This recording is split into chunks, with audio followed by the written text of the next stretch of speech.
Through their guidance, we developed a few baseline assumptions from which they worked.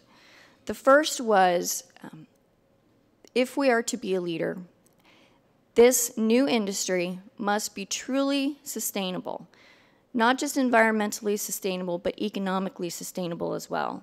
And this involves a reduction in nutrient and sediment loadings to the bay, net energy benefits, net life cycle greenhouse gas reductions, neutrality or benefits regarding food security and cost, net social and economic benefits to local communities, and no net loss in biodiversity and natural resources. It's a pretty ambitious vision for what this new industry would look like. And from there, we had to decide if it was, in fact, achievable. After all, there are a variety of factors in this region influencing biofuels production, not the least of which are competing markets for biofuel feedstocks, whether it's for food or feed grain or for the wood products that would go into this new industry. The access to biorefineries and petroleum blending is actually a benefit for our region because we are so close to these blending facilities and the final market. Feedstock suitability and availability, can we grow enough in this region to support such an industry? There is currently a low level of regional investment in corn ethanol, which actually can be a benefit to us because we weren't invested in one particular path. We could be open to a new direction. The presence of a poultry and a strong livestock industry in this region, again going back to the feed costs, and really looking at opportunities for rural communities, improving the rural economy and opportunities for farm and forest landowners. And finally, reductions in sediment and nutrient loadings. Obviously, in this bay watershed, that is a primary goal. This is just a map showing that we are indeed not highly invested in corn ethanol. We have no operating plants, although there are a few proposed, but we are a corn-growing region. You can see York and Lancaster counties in Pennsylvania are two of the leading corn-growing counties in the country. I'm going to quickly skip over these. These are just some more of the factors that I've already covered regarding the potential for the new industry in the region. I do want to emphasize this, though, that cellulosic ethanol does provide a great benefit in greenhouse gas. This is life cycle greenhouse gas emissions compared to other types of fuels, which goes back to one of our sustainability principles. And finally, with land use changes, there has been a lot made regarding global land use changes from the development of an ethanol industry, corn and otherwise. But I want to emphasize that in this particular region, our land use change that we are faced with is not forest to ag. It is ag to urban and suburban development. And by adding value to farmland and forest land for farming and forestry, hopefully we can help to push back on some of that pressure from urbanized areas.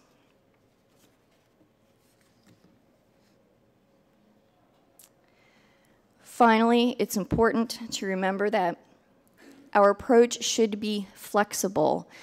We should not be looking at one particular feedstock or one particular technology. There is no silver bullet for any new and alternative energy, and our policies should reflect that.